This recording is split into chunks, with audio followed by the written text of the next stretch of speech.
Terima kasih Anda masih bersama Kompas Siang. Saudara, kita ke informasi jelang pelaksanaan ibadah haji 2015. Hingga kini sebagian calon jemaah haji masih terkendala persoalan visa haji online.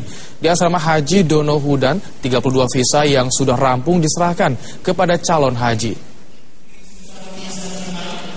Dengan penambahan visa ini, jumlah calon haji yang sudah menerima visa mencapai 424 orang. 32 calon haji yang sebelumnya terhambat berangkat ke Tanah Suci dipastikan akan berangkat dalam kloter ke-14. Panitia penyelenggara ibadah haji Boyolali menjamin pelayanan yang sama bagi mereka yang masih tertahan di embarkasi.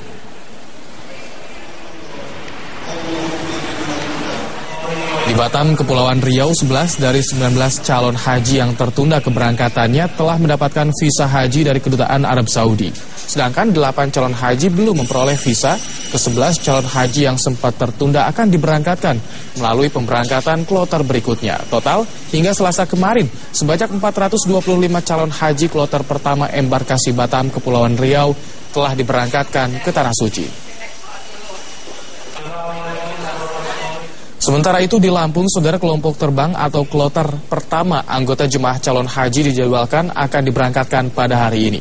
Keberangkatan kloter pertama ini dilepas secara simbolis oleh pihak pemerintah Provinsi Lampung di Asrama Haji Bandar Lampung. Anggota jemaah calon haji yang diberangkatkan tahun ini dari Lampung berjumlah 450 dan ditambah 5 petugas. Nantinya akan ada 11 kloter anggota jemaah calon haji asal Lampung yang berangkat ke Tanah Suci. Jumlah seluruh calon haji asal Lampung berjumlah 5.026 jemaah ditambah 55 petugas. Menurut rencana tahun ini anggota jemaah calon haji asal Lampung akan dibagi menjadi 2 gelombang. Gelombang pertama akan diberangkatkan pada tanggal 25 Agustus hingga 1 September menuju Madinah. Sedangkan gelombang kedua akan diberangkatkan pada tanggal 3 sampai 10 September langsung menuju Mekah.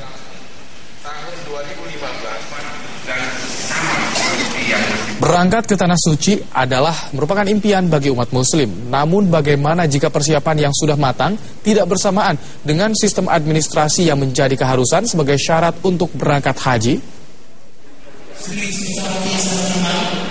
Sejumlah daerah saat ini sedang menghadapi kendala terkait visa bagi anggota jemaah calon haji yang akan berangkat ke Tanah Suci. Rasa was-was sudah pasti dirasakan bagi anggota jemaah calon haji, apalagi waktu keberangkatan yang dijadwalkan sudah semakin mendekat. Hingga Selasa kemarin, sekitar 351 total anggota jemaah calon haji Boyolali, Jawa Tengah masih menunggu dokumen visa dari Kedubes Arab Saudi. Beberapa di antara jemaah mengaku pasrah dengan keterlambatan mendapatkan visa. Khawatir nggak, Mas? Apanya, Bro? Khawatir nggak? Ya enggak, di sana kan kita ujian kita, kapan kita gitu. Yang penting kita bisa terbang menuju ke Tanah Suci. Adapun lain-lainnya kita nggak tahu, itu urusan pribadi. Mungkin ini ketabahan kita belum bersih apa gimana, maka itu kesucian kita mungkin Allah sedang menuju kita. Tetap saja. Hingga saat ini sejumlah calon jamaah masih tinggal di asrama sambil menunggu kepastian untuk diberangkatkan.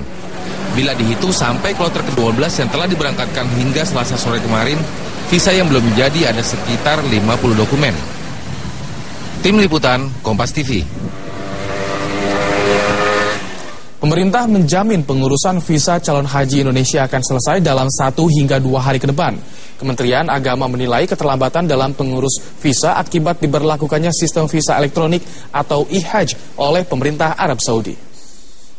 Ini disebabkan karena memang khusus tahun ini ada peraturan baru yang diberlakukan oleh pemerintah Saudi Arabia terkait dengan penerapan e-hajj. Jadi sistem e-hajj adalah sebuah sistem yang diberlakukan dalam rangka semua data-data terkait dengan jamaah haji dunia, tidak hanya dari Indonesia tapi dari negara-negara lain, itu berada dalam sebuah sistem yang bernama electronic hajj, jadi berbasis elektronik. Karenanya kemudian proses pemvisaan itu mengalami waktu yang lebih panjang dibanding tahun-tahun yang lalu karena banyak data-data terkait haji yaitu harus terinput ke dalam sistem itu. Nah,